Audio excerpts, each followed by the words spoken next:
warahmatullahi wabarakatuh. Alhamdulillahi rabbil alamin. Alhamdulillahi munzilil kitabi wa mujris sahabi wa muallimil ulumi wal adab. Wa afdalus salati wa atamu taslim ala rasulinal mustafa Muhammadin ibni abdillah amini wahyillahi wal mustanir bi khazaini ilmillah wa muballighihi lil ummah wan nasi kafah wa ala alihi wa sahbihi al hadin al muhtadin wa man tabi'ahum bi ihsanin ila yaumiddin. Allahumma ja'alna mimma yastami'una al-qawla fayattabi'una ahsanah. Wa ba'du. Yang saya banggakan teman-teman sekalian yang mungkin sudah kenal ataupun yang masih baru, kayaknya ini ada mahasiswa-mahasiswa baru ya, angkatan ke-10, ada ikut nggak ini Humam? Ya, yang bisa mengkaji pada pengajian tafsir malam hari ini. Awal kali pengajian tafsir ini sebenarnya sudah berjalan di setiap malam Jumat di Perpus Al-Hikam ya. Kemudian sama teman-teman dilanjutkan untuk kita bisa mengeksplorasi lebih jauh terkait pemahaman tentang tafsir. Ada satu keterangan yang bisa teman-teman baca atau setidaknya realitas yang bisa kita lihat di dunia luar ini, di media sosial dan seterusnya gitu. Orang itu menafsirkan Al-Quran seringkali sesuai dengan apa yang diinginkan. Ya bahasanya itu pesanan lah, kira-kira begitu. Kemudian ada satu pertanyaan, sebenarnya siapa yang layak menafsirkan Al-Quran? Apakah mahasiswa Al-Hikam atau hanya sebatas mereka yang sudah mumpuni di dalam bidangnya? Kita sebut misalnya Profesor Dr. Quraish Shihab yang sudah tidak lagi diragukan kealiman dan ya, keilmuannya. Atau siapa saja bisa menafsirkan Al-Quran? Orang di jalan, orang yang tidak pernah atau duduk di bangku ilmu, di halakoh-halakoh, apakah mereka berhak menafsirkan Al-Quran? Nah ini yang pada malam hari ini kita bisa mencoba, khususnya ya mahasiswa-mahasiswa atau teman-teman semuanya, mengkaji ilmu tafsir yang kita akan perdalam di malam hari ini. Seperti yang pernah saya sampaikan kepada teman-teman khususnya yang menyelenggarakan ini, sekalipun saya mungkin duduk di depan gitu ya, tetapi saya tidak memposisikan sebagai yang paling bisa gitu. Jadi saya memang modelnya tetap kita karena pesantren, begitu juga kita yang sangat tradisi salafiyah gitu ya, bukan salafi gitu ya, harus ada bedanya nih, nanti kita dikira salafi pula gitu. Jadi kita tradisi salafus salih maksudnya, makanya saya tetap menggunakan kitab, dan kebetulan kitab yang akan kita menjadi kerujukan sekalipun nanti teman-teman bisa membaca yang lebih luas adalah kitab yang dikarang oleh ini karya anak bangsa. Beliau orang Jawa Timur ya, Dr. Muhammad Afifuddin Dimyati, itu asli orang Indonesia yang kemudian kuliah di Timur Tengah, dan beberapa karyanya, bahkan banyak sekali karyanya yang menggunakan bahasa Arab, sehingga nuansanya kemudian arahnya beliau tahu betul kondisi perkembangan ilmu pengetahuan di Indonesia. Nah sehingga sekalipun beliau kuliah dan belajar di Timur Tengah, tapi ini cukup menarik karena yang mengarang ya orang kita sendiri, kira-kira begitu. Tadi saya sampaikan bahwa saya tidak menjadikan orang yang paling bisa di sini, makanya nanti teman-teman ketika kita sudah membacanya bisa saja memberikan pandangan, kemudian ketika ada saya melempar pertanyaan, saya tidak harus menjawab, silahkan yang lain yang menjawab, kemudian kita bisa saling diskusi. Jadi itu yang ingin saya terapkan atau yang ingin saya dan kita semuanya kembangkan. Jadi kalau saya ngomong sendiri kan seperti orang jualan gitu ya. Jadi teman-teman, apa yang ada di pikiran kalian, apa yang ingin kalian sampaikan, sampaikanlah. Dan itu menjadi diskusi kita. Kalau saya tidak bisa jawab, saya sampaikan kepada yang bisa. Kalau saya bisa jawab, maka saya akan sampaikan di sini. Nah teman-teman, makanya kemarin saya juga minta untuk membawa kitabnya ya, yang supaya kita bisa lebih ya bisa belajar redaksi bahasa Arab, juga kita bisa belajar cara menerjemahkan dan seterusnya. Yang belum bisa mengkopinya dan ya membawanya, soalnya ini tidak ada PDF-nya kalau tidak salah. Baik, kita mulai dengan muqaddimah ya. Teman-teman bisa melihatnya di dalam muqaddimah yang beliau sampaikan oleh Dr. Afifuddin Dimyati. Ya, tadi yang bisa saya juga buka. Fa inna afdala ma ishtaghala bihil bahithun wa ahsana ma tasabaqa fihil mutasabiqun. Hal atau sesuatu yang paling utama yang dilakukan, yang disibukkan oleh orang-orang para peneliti, wa ahsana ma tasabaqa fihil mutasabiqun, dan perlombaan terbaik yang dilakukan oleh para pelomba, wa ahaqqa ma a'lamat fihil afkar, dan ya pikiran-pikiran, wa ahaqqa ma a'malat fihil afkar, pikiran-pikiran yang seharusnya atau yang paling berhak dikerahkan, dilakukan, wa khairu ma ufniyat fihil a'mar bahthan an ulumihi wa kashfan an haqaiqihi, dan sebaiknya umur-umur atau usia-usia yang seharusnya dihabiskan berupa penelitian tentang ilmu-ilmu, kemudian menyingkat tentang hakikat-hakikatnya, ini sebenarnya belum bernafas ya. Jadi ini merupakan redaksi bahasa Arab yang mubtada, khobarnya di Laut Atlantik sana, jauh banget ini. Jadi belum selesai, ini belum bisa bernafas ini. Wa bidhilat fihil awqatu dirasatan wa tadrisan, dan waktu yang bisa dikerahkan, digunakan untuk mengkaji ya sebagai bentuk kajian, wa tadrisan, pembelajaran, linafyi syukuki warriyabi anhu, untuk menghilangkan keraguan-raguan, dan maknanya sama inilah kira-kira, keraguan-raguan.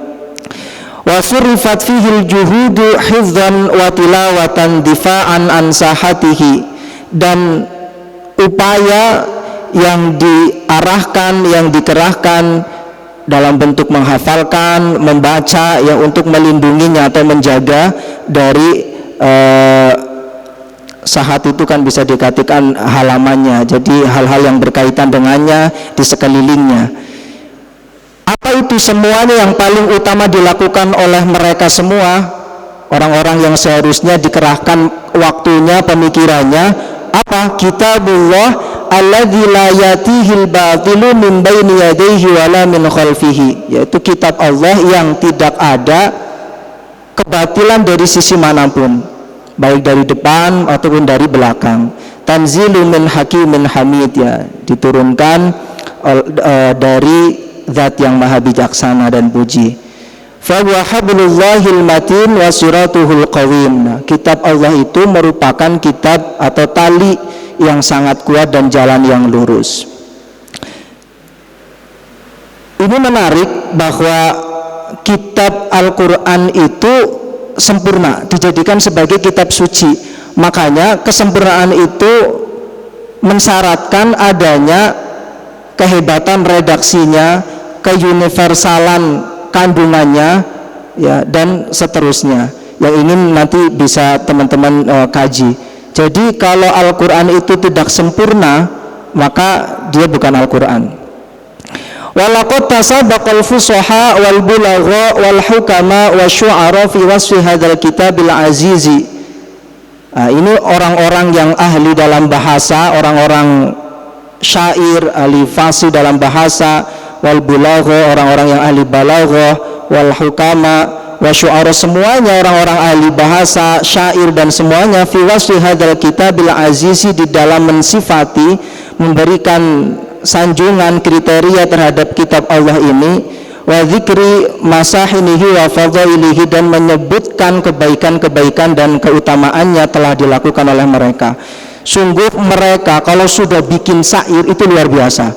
Kalian bisa baca syair-syair orang Arab, ya, misalkan yang paling jelas itulah yang sebuah tafsir, sebuah syair berangkat dari kegalauan ataupun waktu itu ulama ini buta ya, buta yang kemudian dalam mimpinya bertemu dengan baginda Rasul, dan pada akhirnya dia menggubah syair yang suruh dilanjutkan oleh beliau. Pada akhirnya dia sembuh dari penyakitnya buta dan seterusnya, yang biasa kita dengar burdah al-burdah, itulah madihul burdah.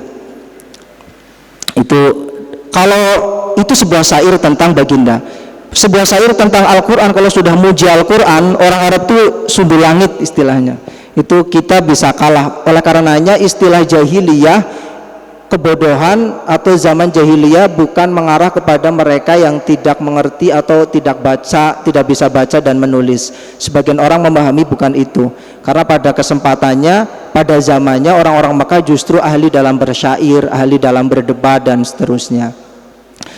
Saya lanjutkan. Fal karamah wal hidayah wa syifa wal rahmah, kemuliaan, hidayah, obat, rahmat, wal haimanah, ya ini agak dibahasakan, kalau zaman sekarang nyebutnya hegemoni gitu ya. Wal haimanah dan hegemoni, wa tamamu wal hifdzu wasidqu, kesempurnaan, penjagaan dan kejujuran, kebenaran. Kullu hadhihi wa ghairuha awsaf karimah hamalatha ayatuhul aliyah, adalah sifat-sifat ya, yang semua ini dan lainnya yang tidak disebutkan di sini, sifat-sifat mulia yang dibawa oleh ayat-ayat yang mulia juga. Jadi kalau kita menyebut ayat Al-Quran ya begitu sempurna, terjaga ya, penuh dengan di situ juga ada syifa, wa nunazzilu minal qur'ani ma huwa syifa dan seterusnya.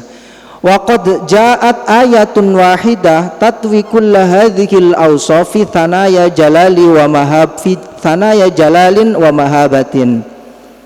Tapi dari sekian sifat-sifat yang disebutkan tadi di atas, setidaknya ada ja'at ayatun wahidah, satu ayat yang mencangkup ya, meliput semua sifat-sifat itu dalam pujian keagungan ya, atau kehebatan. Ayat ini, lau anzalna hadzal qur'ana ala jabalin la ra'aitahu khashi'an mutasaddian min khasyatillah wa tilkal amthalu nadribuha linnasi la'allahum yatafakkarun.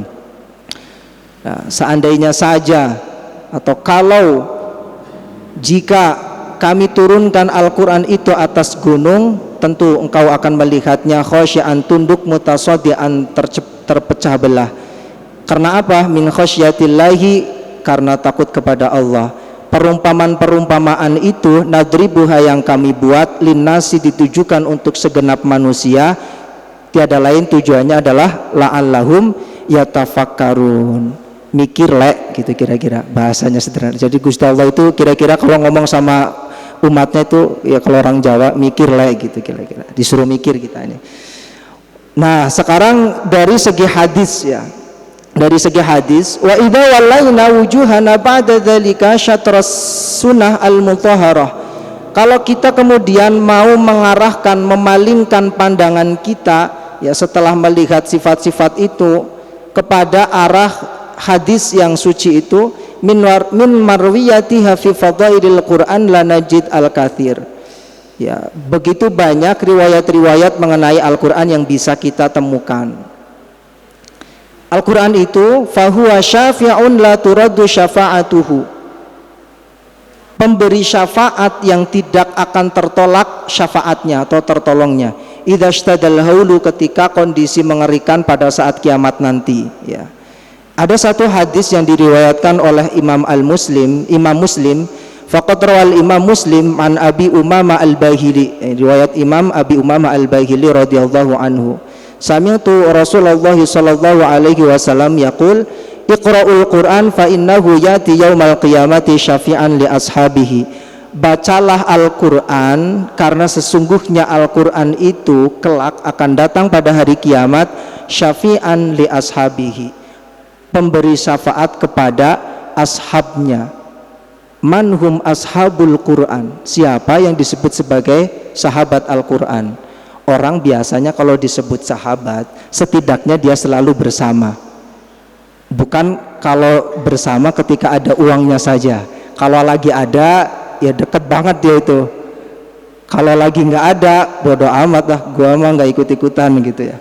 Nah, itu bukan sahabat. Nah, sahabat adalah mereka yang selalu bersama. Makanya man sahibul Quran, salah satu disebutkan dalam keterangan adalah man yatlul Quran fil laili wan nahari wa la yatluhu illa ba'da naum illa qabla naumi. Dia tidak mau tidur sebelum membaca Al-Qur'an.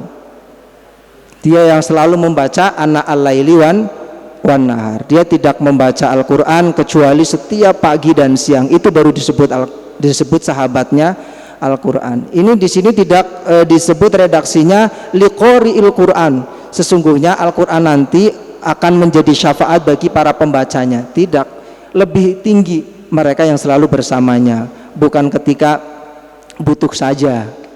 Padahal Al-Qur'an itu ada semuanya di dalam Al-Qur'an ya. Ma farratna gitu sudah. Tidak ditinggalkan satupun di dalam Al-Qur'an. Kalau ada orang sedih, jawabannya Al-Qur'an.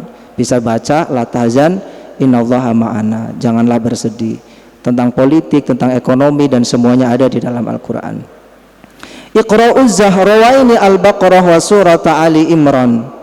Disuruh baca dua surat yang bercahaya, yaitu Al-Baqarah dan surat Ali Imran.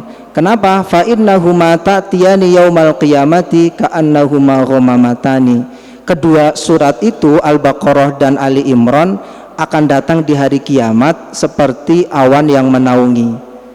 Kalau gambaran hari kiamat panas, maka Al-Baqarah dan Ali Imran yang dibaca seakan-akan menjadi awan yang akan menaunginya nanti. Au ka'annahuma ghayayatani au ka'annahuma firqani min tairin sawaf. Atau bisa saja diibaratkan keduanya itu nanti datang seperti dua kelompok dari segerombolan burung ya, min tairin sawaf yang berbaris.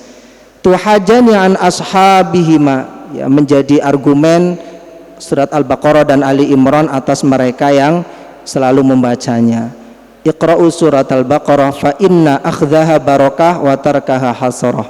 Yang mengambilnya akan mendapatkan keberkahan dan yang meninggalkannya akan mendapatkan kerugian. Wala tastati'uha al-batalah. Penyihir pun tidak bisa atau tidak mampu menyihir orang-orang yang selalu membaca surat Al-Baqarah. Didawamkan dalam sebuah hadis juga pernah disabdakan oleh baginda Rasul, jangan jadikan rumah kita kuburan, la taj'alu buyutakum maqabir ya, jangan dijadikan kuburan rumah-rumah kita yang tidak pernah dibacakan ayat Al-Quran, karena syaitan itu yunafir minal baitil ladzi tuqra'u fihi suratul Baqarah. Dia akan lari terbirit-birit dari rumah, daerah ya, gedung yang di dalamnya dibacakan surat Al-Baqarah. Baik, saya lanjutkan pembukaan ini. Walam najid wasifan wasfal Quran bi ablaghi wa awfa min wasfina nabiyyina Muhammadin sallallahu alaihi wasallam. Kita tidak mendapati kriteria pensifatan pemujian terhadap Al-Quran yang paling baligh, yang paling bagus ya, yang paling sempurna dibandingkan baginda Rasul mensifati Al-Quran ya.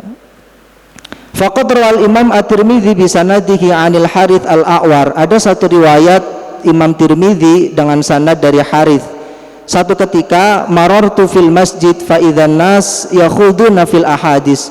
Saya baginda Rasul jalan-jalan atau lewat di masjid, pada saat itu mendapati orang-orang para sahabat ya, kemudian yakhuduna fil ahadits, berolok-olok di dalam bercakap-cakap ya. Qad khalat fadakhaltu ala aliyin, kemudian saya masuk kepada Ali, faqultu ya amiral mu'minin ala taran nas qad khadu fil ahadits, tidaklah kamu tahu orang-orang di masjid itu ngobrol tetapi saling berolok-olok. Qala aw qad fa'aluha, apakah benar mereka melakukan itu wahai baginda Rasul? Qultu na'am, kata baginda, ya. Amma ini sami'tu Rasulullah sallallahu alaihi wasallam yaqul, kata Sayyidina Ali, sungguh saya mendengar Rasulullah bersabda, ala innaha satakunu fitnah, hal itu akan menjadi fitnah kelak. Faqultu mal makhraj minha ya Rasulullah, lalu apa jalan keluarnya wahai Rasulullah? Qala kitabullah fihi naba'u ma qablakum, ya kitab Allah yang di dalamnya ada berita terkait mereka atau umat-umat sebelum kalian. Wa khabaru ma ba'dakum, dan khobar cerita berita setelah kalian. Wa hukmu ma bainakum, dan keputusan yang tengah di antara kalian, ya, perselisihan di antara kalian. Wa huwal faslu laisa bil hazl. Al-Qur'an itu adalah pemisah bainal haqqi wal batil, antara hak dan batil, bukanlah sebuah sendau gurau. Ya. Man tarakahu min jabarin qasamahullah, siapa yang meninggalkannya, menjauhkannya, ya akan mendapatkan murka Allah, ya dibinasakan olehnya. Wa man yabtaghul huda fi ghairihi adallahullah, siapa yang mencari petunjuk selainnya Al-Qur'an itu maka akan disesatkan. Wa huwa hablullah al-matin, itulah tali Allah yang kuat.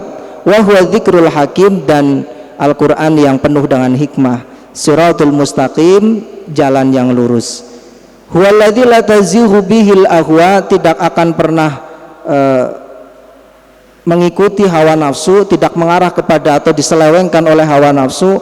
Wala taltabisu bihil alsinah, dan tidak pernah rancu oleh lisan-lisan, artinya mudah diucapkan, mudah dipahami, mudah dibaca, mudah ditilawahkan. Wala yashba'u minhul ulama, para ulama tidak akan pernah kenyang mengkajinya, menggalinya.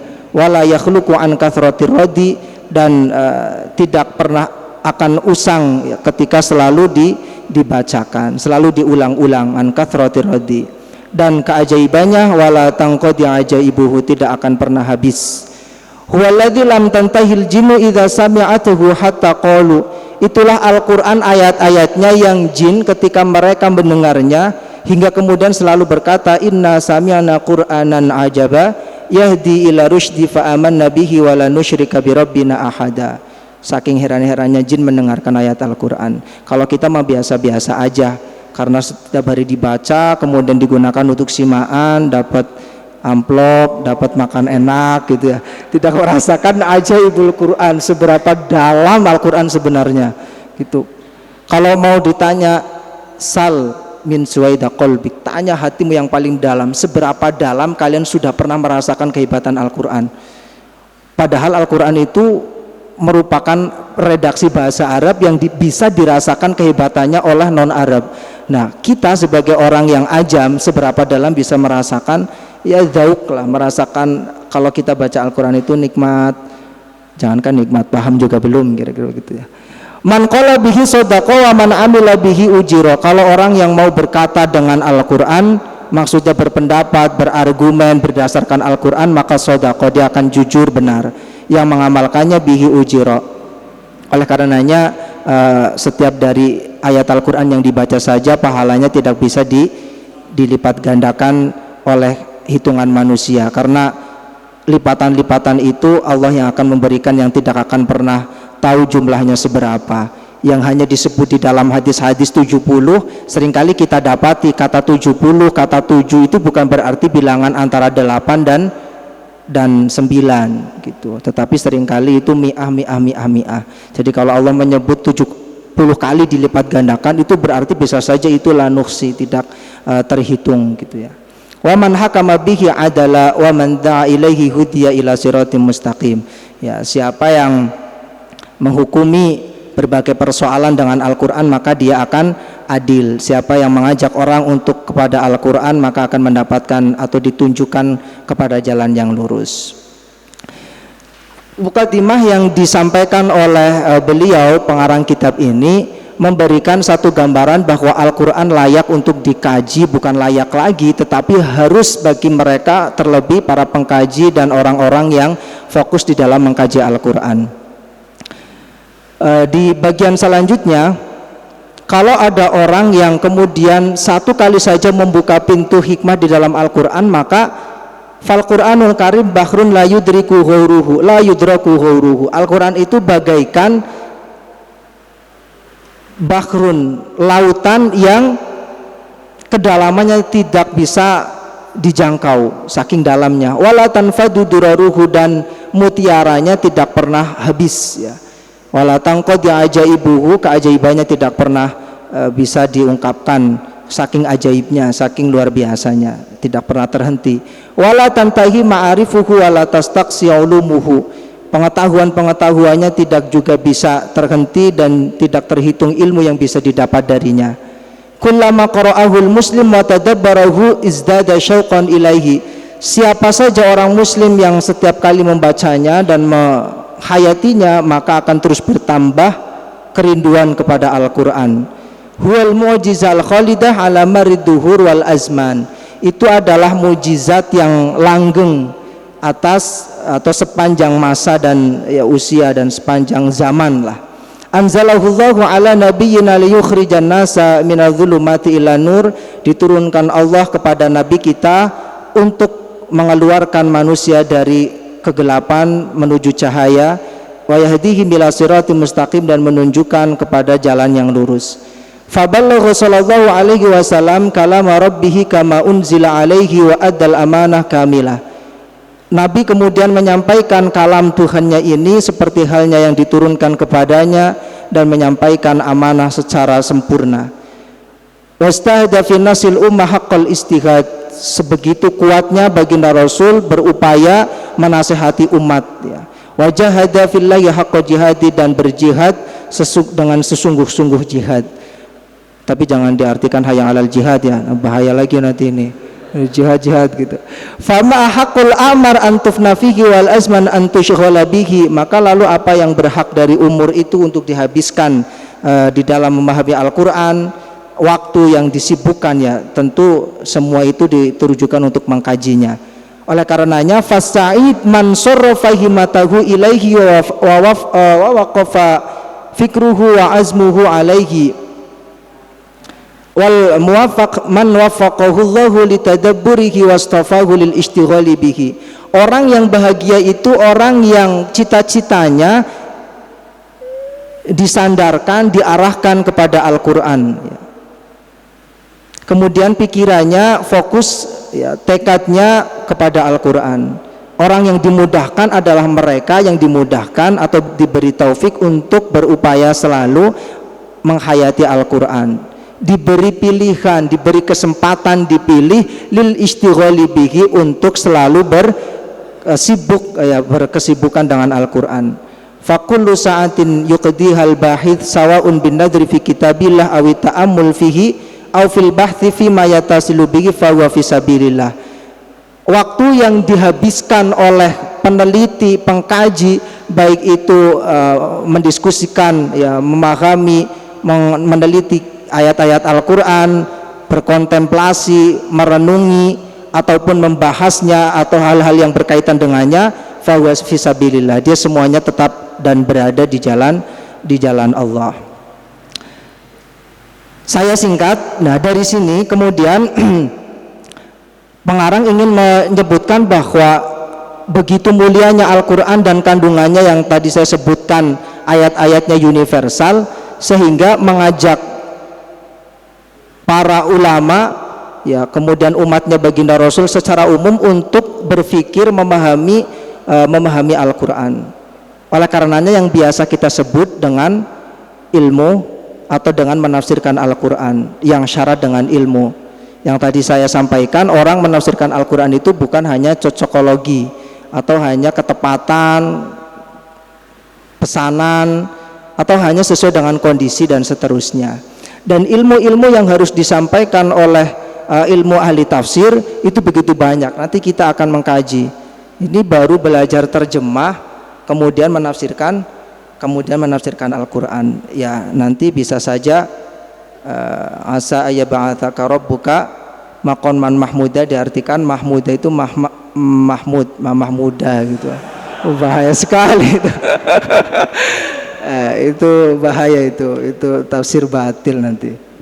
Ya, orang harus tahu ilmu Al-Qur'an itu, ya, sangat banyak. Kalau kita nanti baca, bahkan syarat-syarat ilmu yang disampaikan oleh ulama Al-Qur'an itu tidak kurang dari 14 ilmu yang harus dimiliki. Paling awal saja, orang berhak menafsirkan Al-Qur'an itu harus tahu bahasa Arab, harus tahu nahwu dan sorof, ya, fa'ala yaf'ulu dan seterusnya, itu harus tahu. Ya, kalau tidak tahu, bagaimana kemudian akan memahami Al-Qur'an? Nanti kita bisa baca. Kalau mau naik lagi ilmu balaghah, ada ilmu balaghah. Bahkan ada sebagian yang menambahkan kalau ulama yang bisa diakui kredibilitasnya, kemampuannya, ilmu balaghah yang ma'ani, bayan, badi itu naik lagi ilmu syair dan seterusnya, itu tahu dia. Di dalam ilmu tafsir, di dalam ilmu syair saja yang sekarang bisa mulai habis ya tidak banyak orang-orang yang mengkajinya, khususnya di kalangan kita di pesantren-pesantren mungkin ilmu syair jarang dikaji ya, yang qawafi, bakhar, mungkin ada yang pernah dengar Bakhar Rojaz gitu. Bakhar Rojaz pernah dengar nggak? Mustafilun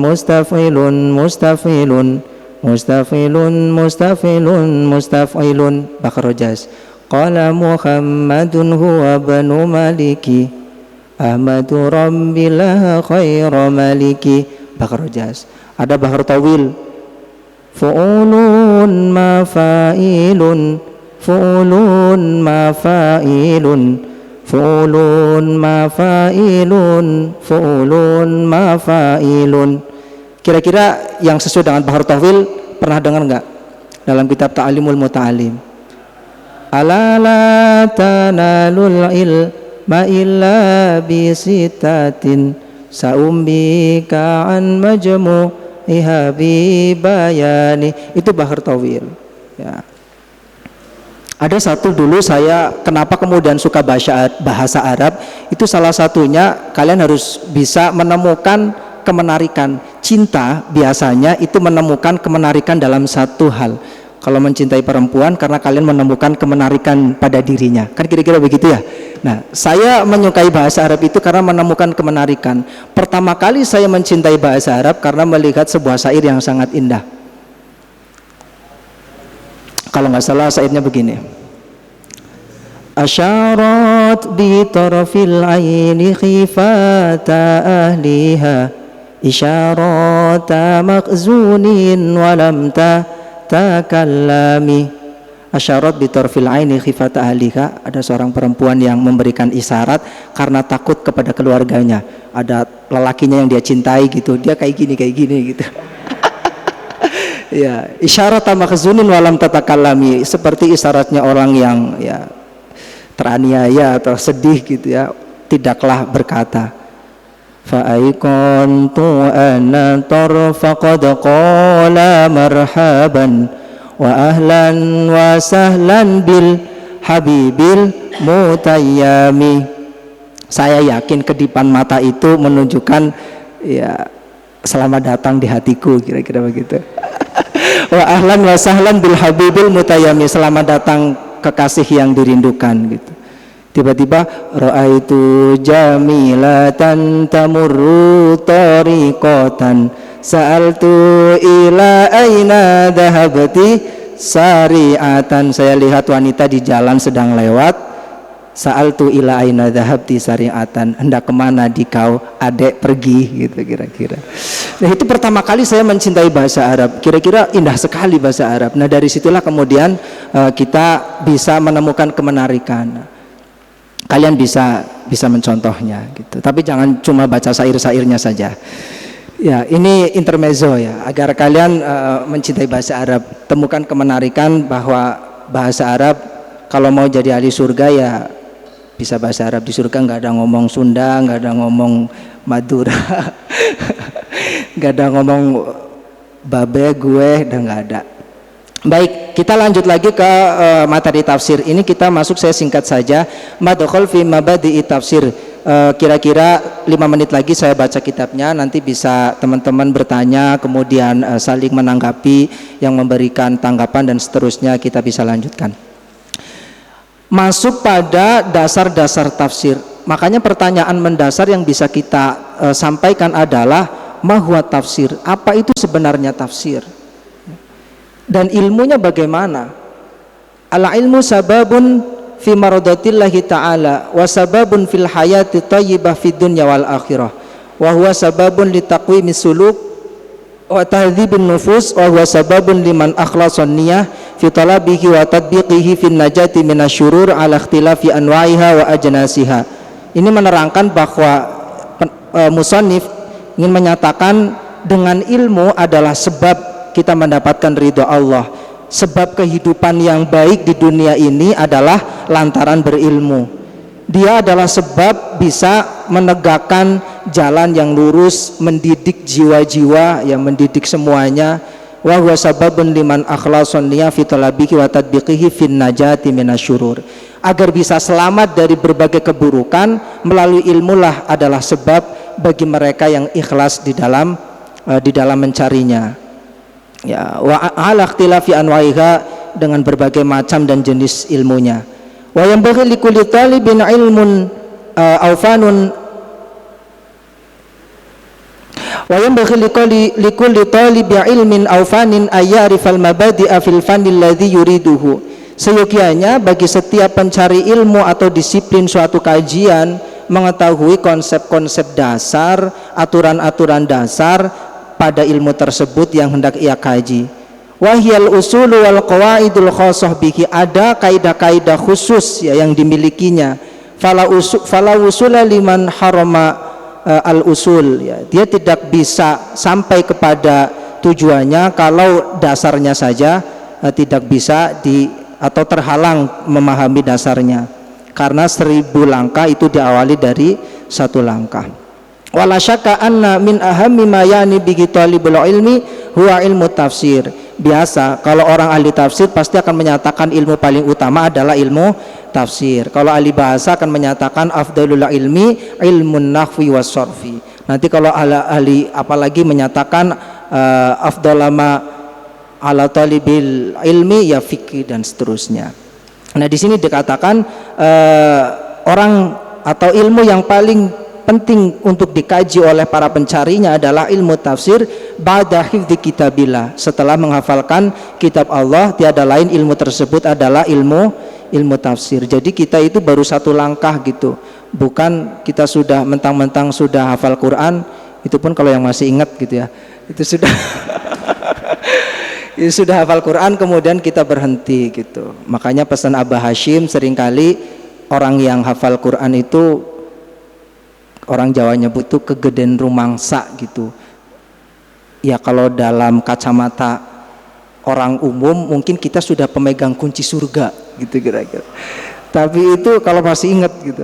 Nah, tapi itu adalah tipe yang pertama gitu. Kita masih harus lanjut memahami kaidah-kaidah, ilmu-ilmunya gitu. Fadhabata talibu ilmi tafsir lima badi'i tafsir wa ma yata'allaqu biha.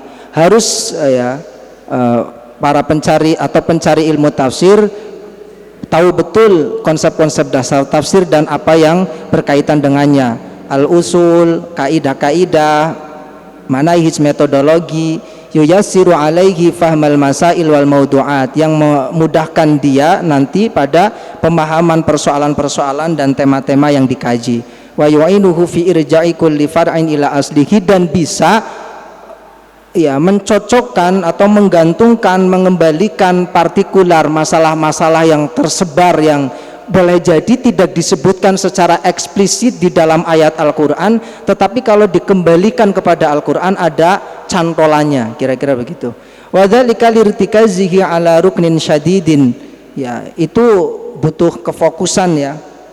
Ala ruknin syadidin, ruknin itu seperti tiang yang kuat. Fala baita liman la asasalahu, rumah itu harus ada tiangnya. Kalau tidak ada tiangnya bagaimana kemudian disebut dengan rumah. Nah, sekarang kita masuk mahua tafsir. Apa itu tafsir? Teman-teman yang sudah mulai masuk di kuliah yang syarat dengan akademik dan seterusnya, biasakan kalau di dalam mengkaji kita kuatkan di definisi. Jadi definisi itu adalah pondasi dasar untuk kita memahami segala apapun. Jadi bahasa sederhananya, kalau mau bantai temen yang lagi presentasi, itu sampean bisa memahami definisi yang dia sampaikan. Kira-kira definisinya sudah jami dan mani belum? Memasukkan apa yang seharusnya dimasukkan, mengecualikan, mengeluarkan apa yang seharusnya dikeluarkan. Nah, makanya setiap apapun ilmu, baik kita menulis makalah, tulisan, itu diawali dari definisi yang seharusnya kuat dulu. Ma huwa tafsir? At-tafsir kama qala ahlul lugha ma'khudun minal fasri bimana al-kasyf wal ibanah. Tafsir yang berawal dari kata fa, sa, ro itu 3 huruf itu maknanya adalah al-kasyfu wal ibanah, menyingkap dan menjelaskan. Jadi menyingkap dan menjelaskan. Sahibul Qamus, ya, ini kalau dirujukannya Al-Qamus Al-Muhit, al-fasru huwal ibanah wa kasyful muhtaqat tafsir, menyingkap ataupun membuka tabir, ya. Tafsir seperti tafsir itu fungsinya membuka tabir makna dari teks Al-Quran nanti kalau dibawa ke teks Al-Quran. Kalau yang disampaikan oleh Raghib Al-Asfahani, setidaknya ada al-fasru dan safar, ada 2 kata yang berdekatan baik dari segi lafadznya ataupun kemudian maknanya. Ya, kata qaribi lafdzaihima, ya, keduanya al-fasru dan safar itu kan hanya beda peletakan hurufnya. Wal farqu bainahuma annal awal yusta'malu fi idharil ma'nal ma'qul. Kalau yang pertama fasrun, ya, yang melahirkan kata tafsir, itu biasanya digunakan fi idharil ma'nal ma'qul, melahirkan makna yang bisa dinalar, makna yang rasional, penjelasan yang bisa dimengerti, dipahami. Walayatu naka bimathalin illa ji'naka bil haqi wa asani tafsira. Ya, penjelasan yang paling baik itu yang disebut dengan tafsir. Sementara yang kedua yusta'mal fi ibrazil a'yan lil absor. Ya, kalau yang pertama penglihatan yang terlihat secara zahir, kalau yang kedua penglihatan entitas-entitas ataupun pengetahuan-pengetahuan, ya, yang tersingkapnya atau menyingkapnya dengan mata batin, ya, atau setidaknya yang terlihat, ya, oleh mata. Faqila asfara subahu au safarat almar'ah an wajhiha, wa asfara subahu, waktu subuh sudah mulai. Safar itu kan artinya asfaro, menguning, artinya cerah, ada cahaya matahari. Nah, itu mana secara bahasa tidak pernah lewat daripada menyingkap dan menjelaskan. Kalau kemudian dilarikan kepada definisi terminologinya, banyak ulama yang menjelaskan makna tafsir secara terminologi. Beberapa misalkan kita bisa lihat, ada batasan-batasan tertentu yang disampaikan. Ya, tafsir dalam istilah sebagian para ulama adalah ilmun yubhatsu fihi 'anil Qur'an al-Karim min haitsu dilalatihi 'ala muradillahi ta'ala biqadri tokoh al-basyariyah. Ilmu yang di dalamnya membahas Al-Qur'an dari segi maknanya, berdasarkan apa yang dikehendaki oleh Allah, tapi catatannya biqadri tokoh al-basyariyah, sebatas kemampuan kita, sebatas kemampuan manusia. Jadi jangan memaksa bahwa penafsiran yang disampaikan oleh seorang ulama adalah yang paling benar. Harusnya membuka disalahkan, membuka dikritik. Tidak ada yang paling benar. Tetapi setiap ulama, setiap penafsir harus meyakini dirinya yang benar. Oleh karenanya kalau seorang ulama sudah berpendapat, kemudian pendapatnya dibantah atau disalahkan oleh ulama lain, seringkali yang dilakukan sikapnya adalah ulama tersebut selama itu sudah menggunakan dasar sumber yang benar, sumber yang bisa akurat, ya, maka dia biasanya tidak mengikuti ulama yang tersebut yang menyalahkan itu, karena ada satu prinsip dalam dirinya kebenaran, sekalipun dia membuka kebenaran yang lain dari ulama yang lain. Ya, catatannya adalah biqadri tokoh al-basyariyah, sebatas kemampuan manusia. Wa bi'ibaratin ukhra izalatul khofa an dilalatil ayah alal maknal maksud, menghilangkan kesamaran, ya, dari petunjuk ayat dari atas makna yang dikehendaki. Maknanya apa? Yang dikehendaki Allah itu apa sih dalam ayat ini? Nah, disingkap, ya, itulah kira-kira tafsir. Kalau Abu Hayyan mendefinisikannya, dia lebih lengkap memasukkan berbagai kriteria-kriteria yang harus dimiliki dan harus dimengerti. Ilmun yubahatsu fihi an kaifiyatin nutqi bi alfadzil Qur'an wa madlulatiha. Ilmu yang membahas tentang tata cara pengucapan. Jadi membaca Al-Qur'an, ilmu tajwid juga ya, dan seterusnya, qiraat nanti masuk juga di dalamnya. Itu harus dimiliki dalam bentuk tafsir. Wa bi alfadzil Qur'an, lafaz-lafaz Al-Qur'an, madlulatiha yang ditunjukkan Al-Qur'an makna-maknanya, hukum-hukumnya, al-ifradiyah secara tersendiri, wa tarkibiyah atau ketika dirangkai makna-maknanya, allati tahmilu 'alaiha halat tarkib, makna yang dilahirkan ketika disusun dalam sebuah redaksi kalimat. Ya, wa titimmat lidzalika, dan tambahan-tambahan atau kesempurnaan-kesempurnaan di dalam memahami Al-Qur'an, seperti mengetahui nasakh, sababun nuzul, ya, kisah dan seterusnya, tuwaddihu ma abhama fil Qur'an, yang menghilangkan atau menjelaskan kesamaran di dalam Al-Qur'an. Ada juga definisi yang disampaikan, ilmu nuzulil ayah wa syu'uniha wa aqasisiha wal asbab an-nazilah, hampir sama sebenarnya. Intinya di dalamnya juga membahas tentang ilmu nuzulil Al-Qur'an, kemudian kisah-kisahnya, tsumma tartibi makiha wa madaniha, makiyah madaniyah, muhkam mutasyabihnya, nasikh mansukhnya, am dan khosnya, mutlak dan muqayyadnya, mujmal dan mufassarnya, hal ayat yang masih general dan yang kemudian dijelaskan di ayat yang lain, halal haramnya, janji dan ancamannya, perintah dan larangannya dan seterusnya. Itu yang kemudian singkapan-singkapan itu yang kemudian disebut dengan tafsir. Ya. Wa amma Zarkasi fa'arafahu biqaulihi wa ilmun yu'rafu bihi fahmu kitabillahi ta'ala al-munazzal ala nabiyyi Muhammadin sallallahu alaihi wasallam wa bayani ma'anihi. Kitab Allah, pemahaman terhadap kitab Allah yang diturunkan secara berangsur-angsur kepada baginda Rasul. Bedanya al-munazzal sama al-munzal atau al-munzil, ya. Kalau al-munzil Allah yang menurunkan, tapi bentuknya adalah al-munzil, itu artinya secara utuh, ya, secara utuh, biasanya daf'an wahidah di langit atas dunia, atau kemudian kalau sudah dari langit dunia ke bawah, redaksinya pakai nazzala yang bertasydid, makanya munazzal berangsur-angsur. Wastikhraj ahkamihi wa hikamihi, mengambil, menggali hukum-hukum dan hikmah-hikmahnya dari semua yang disebutkan tadi. Kemudian diambil oleh musannif ini satu definisi penyimpulan, ya, ada hubungan wala takhfa fi hadhihi ta'rifatil istilahiyah, tidak ada kesamaran di dalam definisi terminologi di atas, annal alaqah qa'imah baina madmuniha wa baina ma wudi'a lahu ladzul fasri fil lughah minal kashfi wal ibanah. Ya, di situ ada hubungan kuat, ya, antara yang terkandung dan antara makna bahasanya. Kalau tadi kan makna yang terkandung dijelaskan, diarahkan kepada ayat-ayat Al-Qur'an, diarahkan kepada Al-Qur'an, kaitannya dengan berbagai ilmu. Begitu juga dengan makna bahasanya yang bermakna al-kashfu wal ibanah, menjelaskan dan menyingkap.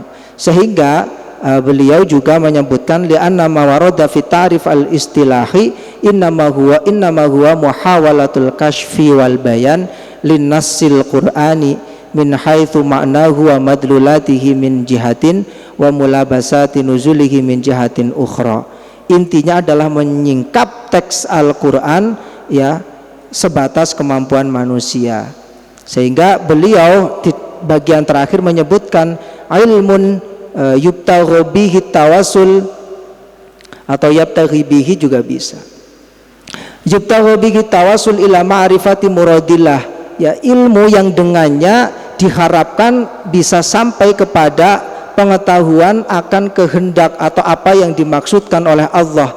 Fima anzala ala nabiyyi fima unzila ala nabiyyi sallallahu alaihi wasallam ala qadri tokoh al-basyariyah. Tetap catatannya adalah sebatas kemampuan manusia.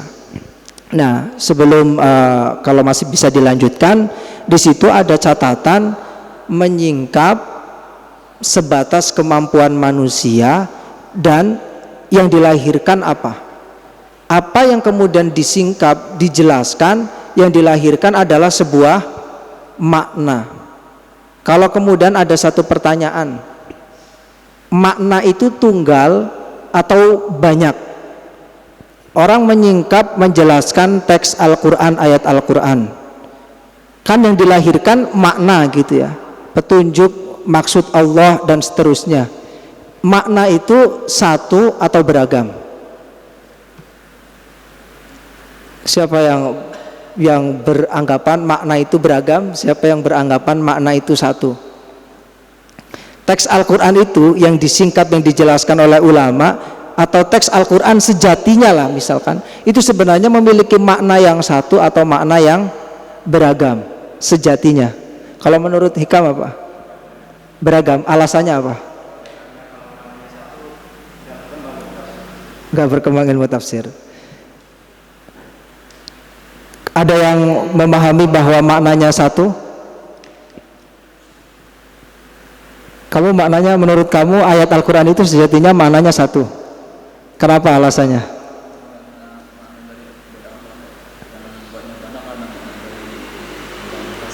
Oh iya. Di sini ada yang melihat bahwa ayat Al-Quran atau teks Al-Quran itu maknanya tunggal atau maknanya satu. Sejatinya ya semuanya bisa argumentatif lah ya, memiliki argumen, tetapi bisa diarahkan memang karena tafsir itu ada catatan bitokotil basyariyah. Sejatinya maknanya Al-Quran itu satu, teks Al-Quran itu maknanya tunggal ya.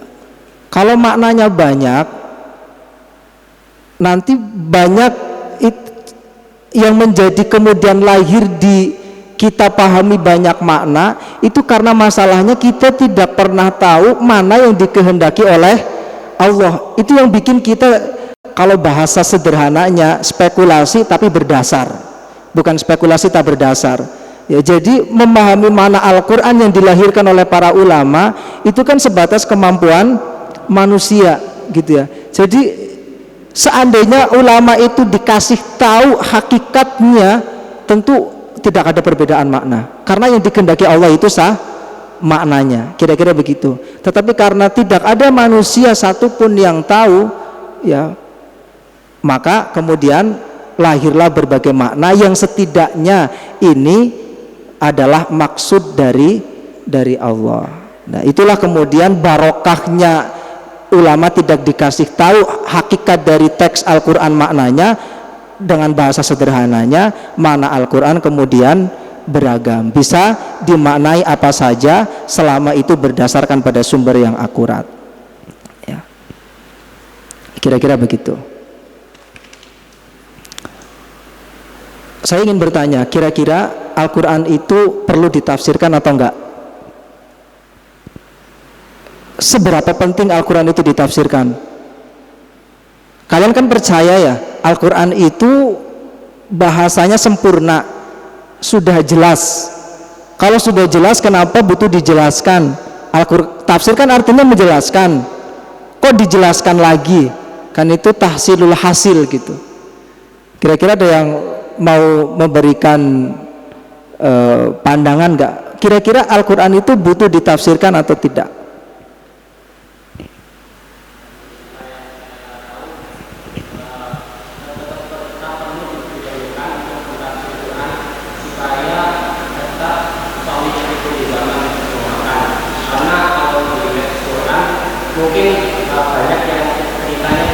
Sebentar, sayang ini nggak diarahkan ke sana ini.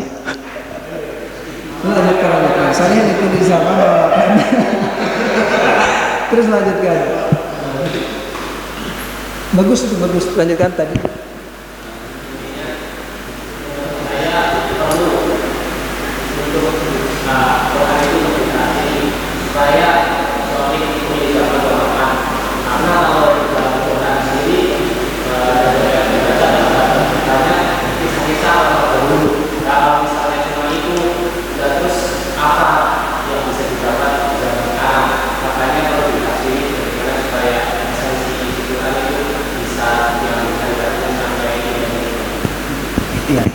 Sebagian paham ya, sholih likuli zaman wa makan itu maksudnya apa itu? Makanan apa itu? Ya, sholih likuli zaman itu ya tidak lekang dan lapuk lah dimakan zaman. Al-Quran itu pantas bisa diterapkan, relevan di setiap zaman dan waktu. sebenarnya agak bahaya juga dalam konteks tertentu ketika, oleh karenanya Al-Quran sebagian orang memahami begini, sholih likuli zaman wa makan. Pada akhirnya sebagian berbeda pendapat, sebenarnya Al-Quran itu tidak ada nasakh dan mansuh, hanya saja, tahu nasakh dan mansuh ya, tidak, hanya saja itu konteksnya yang berbeda. Itu istilah, itu satu menarik argumennya. Al-Quran perlu ditafsirkan karena kalau tidak ditafsirkan sangat terbatas, dan karena Al-Quran itu sampai akhir kiamat, supaya bisa didapati pemahamannya, bisa diterapkan di zaman yang berbeda, maka redaksi atau argumen sholih likuli zaman wa makan sebagai argumen supaya Al-Quran ditafsirkan. Ada yang lain? Ya, padahal sebenarnya kalau kita baca misalkan ya, Alhamdulillahirabbil alamin, kalau kita memposisikan sebagai orang yang mengerti bahasa, kira-kira paham enggak? Paling sederhananya saja, dari ayat misalkan orang baca Alhamdulillahirabbil alamin, oleh karenanya orang yang mendapatkan hidayah, ini dalam konteks mendapatkan hidayah, hanya paham saja bisa mendapatkan hidayah loh, belum pernah ngaji. Buktinya, jangankan dari paham, Sayyidina Umar masuk Islam itu karena mendengarkan atau membaca surat Toha, ya kan, yang notabene beliau itu adalah orang Arab yang paham Al-Quran gitu, menjadikan dia mendapatkan atau beliau mendapatkan hidayah. Seberapa penting Al-Quran itu butuh ditafsirkan? Seberapa penting Al-Quran itu butuh ditafsirkan?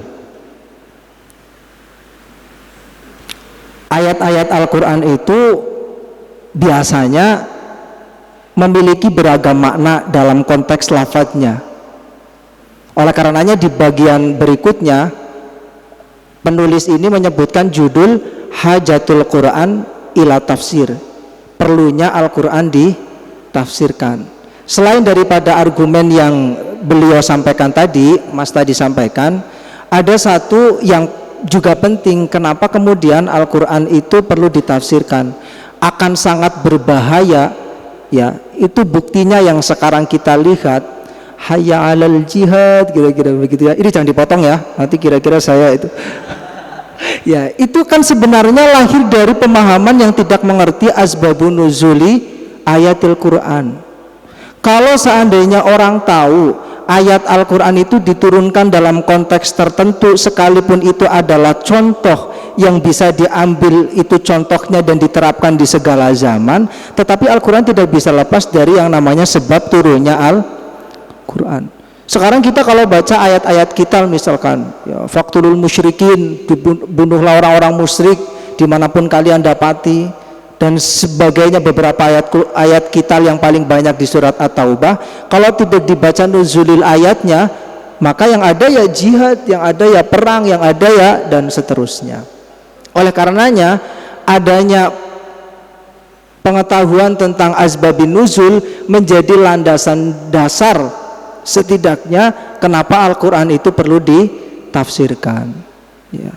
Kalau kita mau baca di halaman misalkan 4 ya, teman-teman itu yang faidah, maudu, hordu, syarafu itu sudah bisa. Itu faidah menafsiri Al-Quran ya pasti teman-teman sudah tahu semuanya. Apa yang dikaji dari penafsiran Al-Quran, tentu ayat, tujuannya, menyingkap, dan tentunya kita bisa semakin dekat dengan Allah, bukan semakin jauh ya. Kemudian keutamaannya sudah banyak disebutkan di dalam berbagai hadis. Orang-orang yang menafsirkan Al-Quran, menekuni Al-Quran, tentu dia akan ditempatkan pada posisi yang sangat utama. Dan redaksi yang menjadi dasar di dalam kenapa kemudian Al-Quran perlu ditafsirkan, tadi selain sholih likuli zaman wa makan, argumen yang secara nalar, tetapi kemudian salah satunya yang bisa disampaikan oleh Dr. Afifuddin ini adalah minal ma'ruf ladal ulama anal Qur'an ghairu ghaniyyin anit tafsir imma min janibi nafsihi katabyini makna ayah bi ukhtiha. Dulu sahabat Nabi saja ketika mendengar khaytul aswad ya, apa itu tali yang hitam gitu, dikira kan itu apa namanya terkait dengan puasa ya, buka dan seterusnya. Itu sudah masuk waktu malam, para sebagian sahabat menjulurkan benang yang warna hitam gitu, padahal kan maknanya bukan itu ketika malam sudah masuk. Nah, itu orang atau sahabat yang paham bahasa Arab saja, sehingga sudah ma'ruf di kalangan ulama Al-Quran itu butuh untuk ditafsirkan dari misalkan pertama penjelasan ayat dengan ayat yang lain. Salah satu yang bisa menjadi dasar misalkan di dalam keterangan bahwa orang yang zalim itu akan masuk neraka.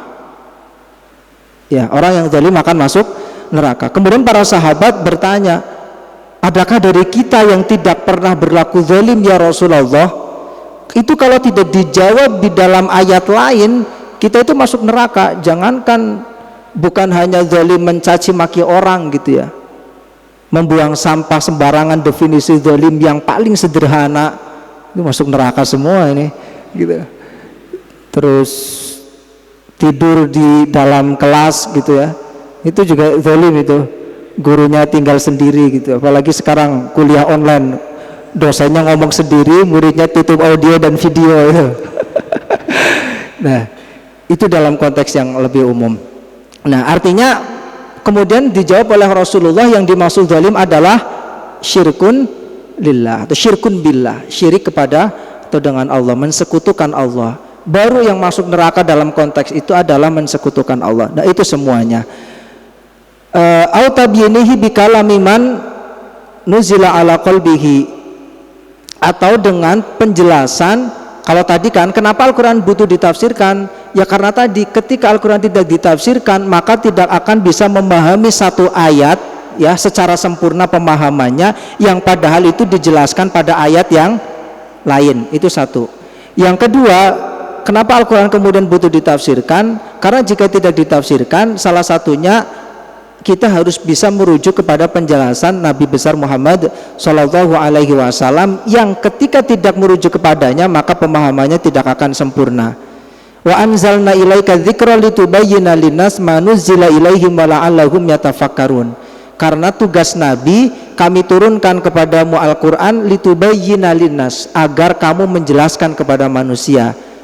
Makna tafsir adalah menjelaskan. Tugas Nabi litubayyinas, menjelaskan, sehingga tafsir Al-Quran butuh ditafsirkan. Kalau di sini walam yakul litaqra'a bal qala litubayyina atau lituqri'a, Nabi tidak diminta untuk membacakan kepada umatnya, tapi litubayyina, untuk menjelaskan dalam konteks ini. Makanya isyarah ila anal Quran yahtaju ba'da qira'ati nabiyyi ila tabyin, menunjukkan ayat ini sebagai adanya isyarat bahwa Al-Quran butuh untuk setelah dibacakan butuh untuk dijelaskan, sehingga fal Qur'anu yahtaju ila tafsir bi ahadit tariqaini, ada salah satu di antara dua cara yang menjadi landasan Al-Quran itu butuh untuk ditafsirkan, sehingga nanti di belakang ada tafsirul ayah bil ayah atau tafsiruha bi kalamin nabi, tafsir ayat dengan ayat, tafsir ayat dengan sabda Nabi. Oke, terakhir yang ingin saya sampaikan, nanti teman-teman kalau yang mau bertanya ataupun memberikan jawaban dan seterusnya, ulasan silahkan. Saya terakhir ingin menjelaskan sebagai argumen kenapa kemudian Al-Quran juga sangat penting dan harus ditafsirkan. Salah satu, ada banyak yang dijelaskan. Pertama adalah inna asbaban nuzuli lil ayatil qur'aniyah kaqara'in haliyah i'tamadal mutakallim 'alaiha fi ilqa'i kalamihi bihaitsu law qata'an nadhra anha wa qussira ila nafsil ayah la saratil ayah mujmalah ghairu mafhumah. Jadi adanya asbabun nuzul yang dikenal, yang dipahami merupakan satu tanda peristiwa yang mengiringi turunnya Al-Quran ya, ataupun mengiringi pembicaraan Al-Quran. Ketika Al-Quran itu disampaikan, dibacakan, diturunkan, kalau tidak merujuk kepadanya wa qusira ila nafsil ayat, dan hanya sebatas merujuk kepada ayat ya, la saratil ayah mujmalah ghairu mafhumah, maka ayat itu akan hanya bisa dipahami secara global, tidak dipahami secara maksimal dan terperinci.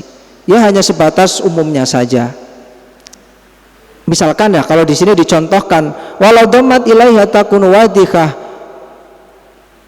sya'na kulli qarinatin munfasilah anil kalam mithla qaulihi ta'ala wa ala thalathatil ladzina khulifu.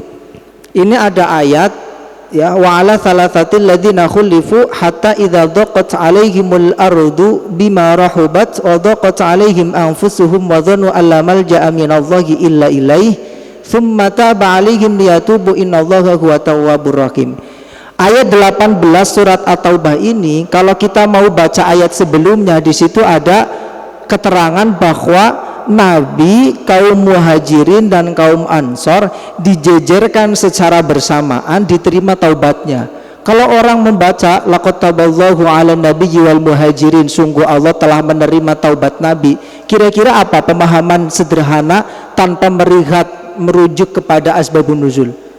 Berarti Nabi melakukan dosa sehingga harus meminta taubat, apalagi ditambah qad lagi, sungguh Allah menerima taubat, seakan-akan Nabi telah melakukan dosa besar.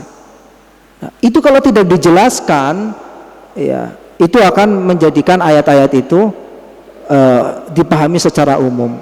Kemudian di sini disebut wa ala thalathatil ladzina khulifu, 3 orang yang tinggal tidak ikut perang.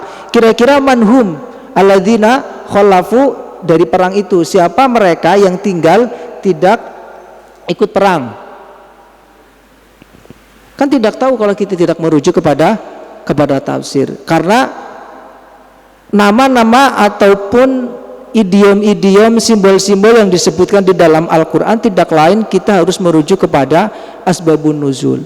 Kita bisa tahu bahwa 3 orang ini adalah tadi sempat saya buka beberapa tafsir di At-Tabari atau di tafsir Munir, bisa merujuk kepada Ka'ab bin Malik ya, orang-orang yang kemudian sebenarnya beliau imannya kuat, tetapi pada saat Ghazwul Usra, perang Tabuk yang sangat kesusahan itu tadi, kurang air, bahkan makanan kurma harus berbagi dan seterusnya, menjadi semacam keraguan di dalam dirinya, atau bahasa sederhananya mengeluh, sudah baiat masuk Islam kok justru bukan tambah mudah malah tambah susah, sudah susah-susah disuruh perang. Seyogianya sebagai orang mukmin yang sudah baiat sejati tidak mengatakan seperti itu. Nah, sehingga kemudian disindir oleh baginda Rasul. Bukan hanya disindir, diboikot ya sampai 50 hari lebih, sehingga di ayatnya hatta idza dhaqat alaihimul ardu, sampai dia merasakan bumi itu sempit, padahal bumi itu luas. Sempitnya karena kemudian istri-istrinya tidak boleh ngobrol, tidak boleh bicara oleh baginda Rasul dengan suaminya, yaitu tadi Malik atau Ka'ab bin Malik, ada Hilal bin Umayyah dan seterusnya. Itu tidak bisa dipahami ya, yang kemudian menjadi sebuah hukum di berikutnya. Misalkan kayak tadi ayat laqad taballah, sungguh Allah telah menerima taubat Nabi.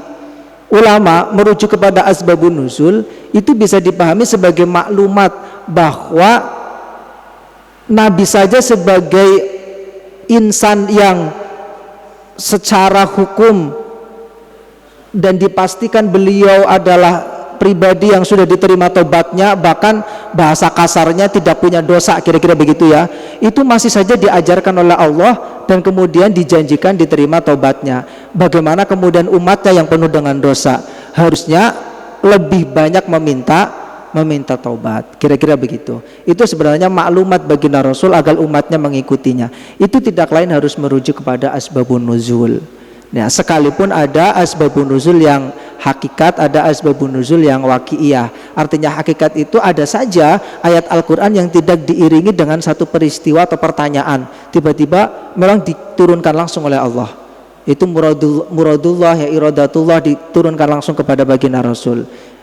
Ada juga memang yang berupa ada satu pertanyaan kemudian turut ayat Al-Quran, atau satu peristiwa turun ayat Al-Quran dan seterusnya. Nah, disitulah yang bisa dipahami secara dasar. Sebelum saya membuka, jika ada pertanyaan ataupun ulasan menyampaikan sesuatu dari teman-teman sekalian, terakhir ingin saya baris bawahi bahwa ada catatan yang harus teman-teman pahami, bahwa tafsir menyingkap teks ayat Al-Quran yang karena makna hakikatnya tidak ada yang tahu, sehingga kita hanya bisa menyampaikan apa yang bisa dijelaskan berdasarkan kaidah-kaidahnya, tapi catatannya adalah biqadri toqo al-basyariyah, sehingga semakin ilmu yang dimiliki oleh mufasir itu semakin kompleks, semakin banyak, maka akan semakin luas juga Al-Quran itu ditafsirkan. Al-Quran itu kan, kalau Abdullah Daros ya, yang juga dikutip oleh Profesor Quraish Shihab yang sering disampaikan dalam bukunya, kan disebutkan seperti mutiara yang dari sisinya memancarkan cahaya yang bisa saja berbeda. Dari sana dilihat lebih cemerlang, lebih kilau, dari sini berbeda lagi dari sini. Nah, kira-kira Al-Quran itu seperti itu. Jika ditafsiri oleh orang yang ahli fikih, maka yang dilahirkan adalah hukum-hukum. Kalau yang dilahirkan ditafsiri oleh orang yang ahli sufi, maka yang ditafsiri adalah, yang disingkap adalah ilmu-ilmu pengetahuan yang berkaitan dengan sufiyah atau tasawuf dan seterusnya. Kiranya itu teman-teman yang ingin memberikan ulasan bisa saya berikan waktu. Saya tunggu beberapa menit sebelum saya tutup gitu. Tidak masalah memberikan ingin bertanya, ataupun kemudian ada yang tidak bisa dipahami, atau ada unek-unek di dalam hati yang ingin bisa disampaikan terkait konsep dasar kajian malam hari ini, itu terkait pentingnya tafsir Al-Quran, landasan-landasan yang kenapa kemudian Al-Quran itu perlu ditafsirkan. Sebelum saya tutup,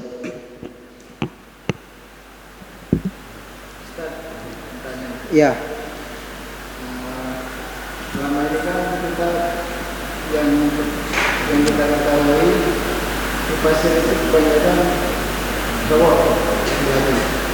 ya. Nah, apakah ada mufasir perempuan dan kenapa tidak populer mufasir laki-laki?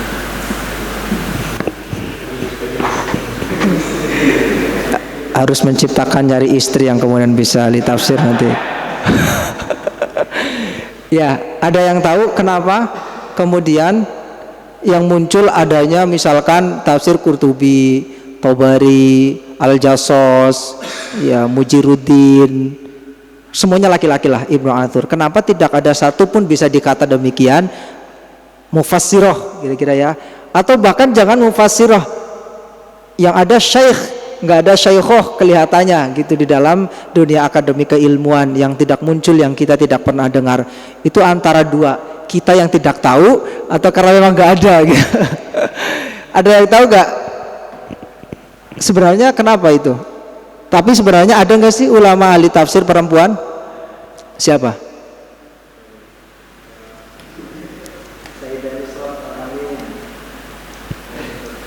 Banyak ya. Ada satu yang bisa dilihat,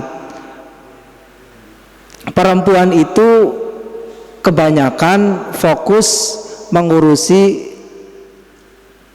di rumah tangga, mengurusi hal ikhwal yang berkaitan dengan pendidikan di dalam rumah ya, sehingga waktunya yang dihabiskan, apalagi sepanjang perkembangannya, dulu ada semacam kasta ya antara laki-laki dan perempuan ya, itu secara umum bisa dikata demikian. Tetapi kita bisa dapati ada ulama mufassiroh ya, seorang mufassir perempuan yang melahirkan satu karya, misalkan Bintu Syati gitu. Bintu Syati itu orang Mesir yang melanjutkan metodologi suaminya ya, yang ahli juga tafsir, tetapi kemudian metodologi itu belum melahirkan tafsir, dilanjutkan oleh Bintu Syati menafsirkan ayat-ayat Al-Quran dengan metodologi yang dibuatnya tadi.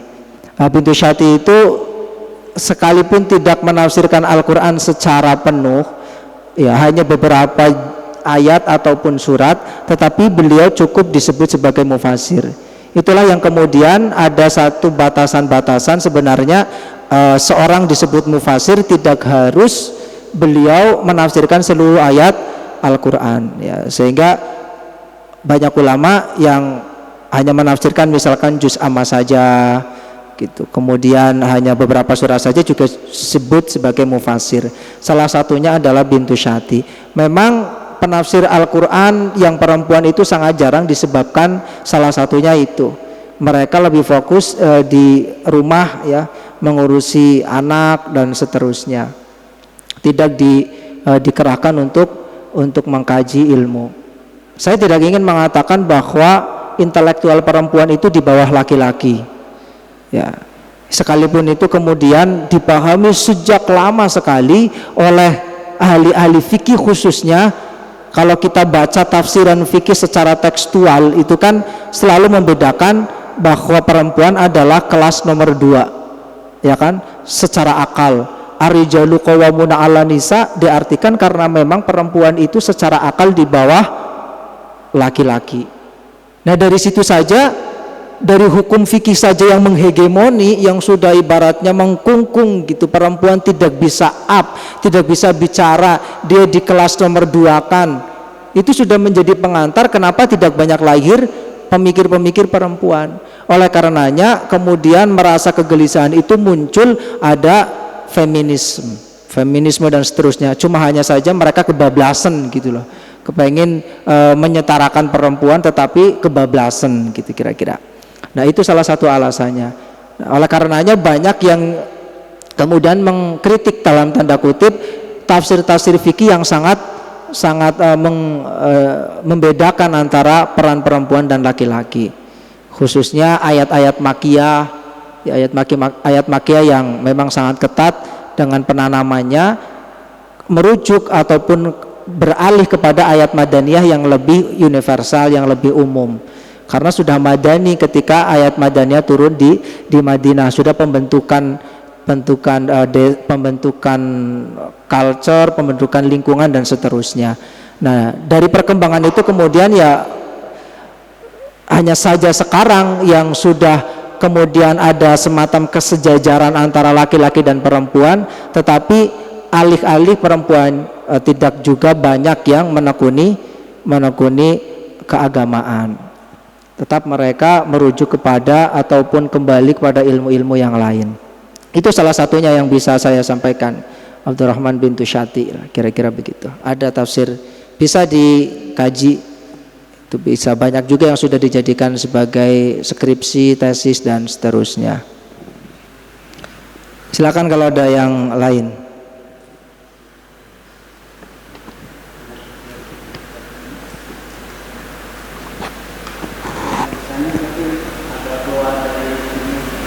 Ya, yang penting jangan nanya jodoh ya. Ini kan gini ya, sebagian kita tahu Quran ini kan turun dari Indonesia ya, dari bentuk ke dunia secara keseluruhan, terus turun ke dunia berangsur. Nah, ketika turun ke dunia ini kan ada ayat yang dinasakh, ayat nasakh yang hukumnya serta tilawah juga. Dengan adanya nasakh ini, apakah nggak timbul pemikiran bahwa Al-Quran yang ada di dunia ini tidak sempurna? Ya, saya jadi moderator ini. Orang akan memahami yang dia Mas tadi sampaikan, yang turun kepada baginda Rasul dan umatnya, pada akhirnya ada yang dinasakh. Nasakh sederhananya dihapus gitu loh. Baik hapusnya itu lafadznya ataupun hukumnya. Sebagian orang, apakah ada yang kemudian menilai bahwa bahasa tanda kutip plin-plan gitu kira-kira ya. Mungkin ada teman-teman yang ingin menyampaikan Al-Quran ini plin-plan banget ya, kira-kira begitu.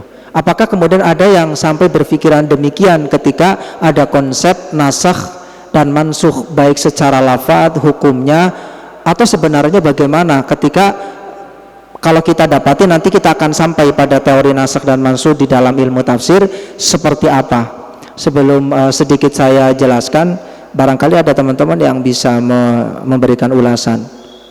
Kira-kira bisa nggak dipahami seperti itu? Atau setidaknya teman-teman memahami, ya juga ya, kalau Al-Quran sudah diturunkan kepada baginda Rasul, sudah bisa diterapkan, tapi kemudian dinasakh atau diganti baik hukumnya ataupun lafadznya. Humam, menurut Anda bagaimana itu? Ya.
Sudah? Bisa dipahami apa yang dijelaskan oleh beliau? Nah, jadi begitu apa yang kenapa kemudian ada nasakh dan mansukh. Sebelum merujuk kepada penjelasannya, oleh karenanya ada yang tadi sempat saya singgung, ulama pada dasarnya kemudian juga berbeda pendapat. Salah satu yang muncul memang ya, yang tadi disampaikan juga, kalau ada nasakh dan mansukh menunjukkan ketidakkesempurnaan Al-Quran. Salah satu di antara yang kemudian membela pendapat ini melahirkan ketidaksetujuan dengan teori nasakh dan mansukh, sehingga menyatakannya bahwa ayat Al-Quran itu bukan dinasakh dan dimansukh, tetapi hanya berbicara dalam konteks yang berbeda. Ayat itu diturunkan atau mengenai persoalan tertentu, ayat yang berikutnya mengenai persoalan tertentu. Nah, sehingga bukan ada penghapusan, hanya saja konteksnya yang memang diganti oleh Allah Subhanahu wa taala.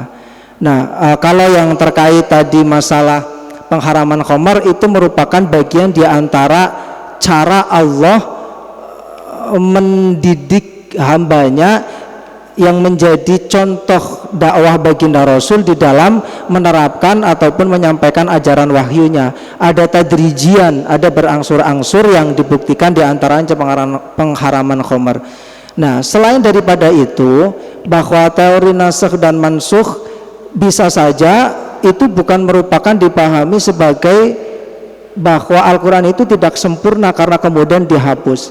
Justru karena Allah itu mengerti pada konteks ketika kali pertama diturunkan, kemudian dalam konteks yang lain memberikan kesempatan, dan dalam konteks yang berbeda Allah ambil hukum yang lain diganti dengan hukum yang lain. Bisa saja barokahnya dinasakh dan mansukh diambil oleh Allah menjadi kemudahan tertentu untuk berikutnya.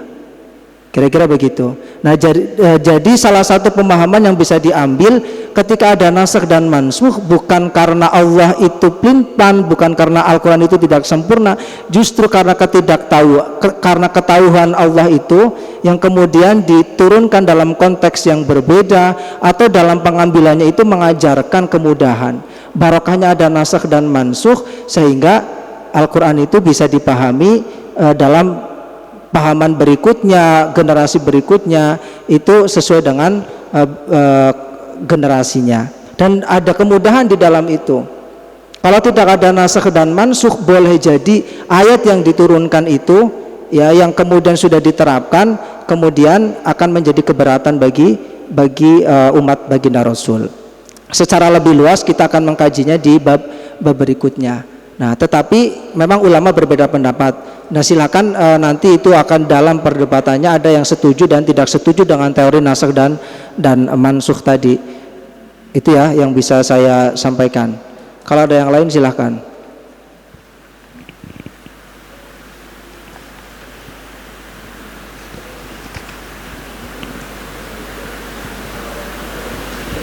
Ada yang lain? Sudah jam 10.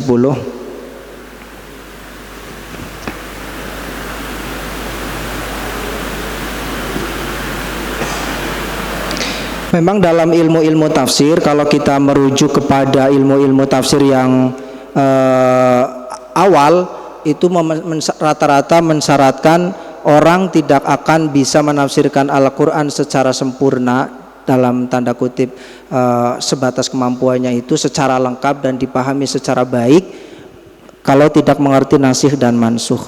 Karena ada beberapa ayat yang secara hukum sekalipun teksnya masih ada tetapi tidak diterapkan pada tataran prakteknya.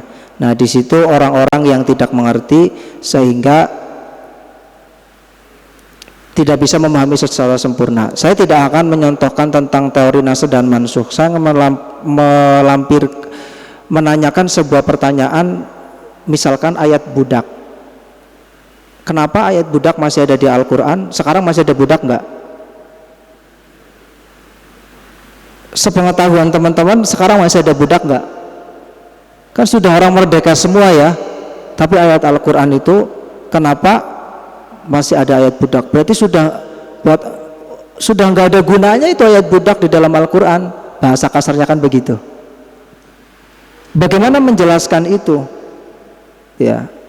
Ya salah satunya dengan pemahaman teori dan nasakh dan mansukh, kemudian yang diambil teorinya, ya kemudian menjelaskan tentang prinsip dasar dakwah Nabi. Sekalipun sekarang sudah nggak ada budak, ayat Al-Quran yang menerangkan tentang budak itu ada, itu untuk menunjukkan atau untuk menjadi dasar dan prinsip bahwa kelak ada satu peristiwa atau realitas yang bisa dijumpai oleh generasi berikutnya yang sejatinya bukan merupakan statusnya budak tapi dianggap sebagai budak. Contohnya pembantu, pekerja rumah tangga di Arab Saudi, di negara yang lain yang tanda kutip diposisikan sebagai budak. Budak itu dulu bisa seperti suami istri loh ya yang sudah dimiliki gitu ya. Nah, kalau pembantu seperti itu, wah banyak sekarang yang bisa mengambil pembantu-pembantu itu kan. Nah, itu kemudian relevansinya apa ayat-ayat budak yang masih ada eksis di dalam Al-Quran, sementara sekarang sudah nggak ada budak. Nah, salah satunya itu. Nah, itu mengundang teman-teman pertanyaan tentang nasikh dan mansukh, karena sekarang sudah jam cukup malam ya, itu menjadi bahan untuk kajian berikutnya ya. Kita akan mengkaji lebih dalam di bab berikutnya yang nanti bisa dicatat oleh teman-teman. Mungkin itu yang bisa saya sampaikan pada kesempatan malam hari ini terkait konsep dasar tafsir, karena ini adalah masih pembukaan ya. Nanti saya minta yang lain bisa baca-baca persiapan ya, sehingga datang bisa lebih banyak yang bisa didapat.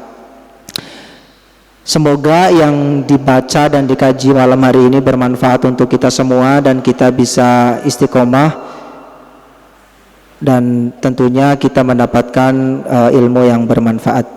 Liridhaillah wa li syafaati Rasulillah wa li karamati auliyaillah. Al-Fatihah.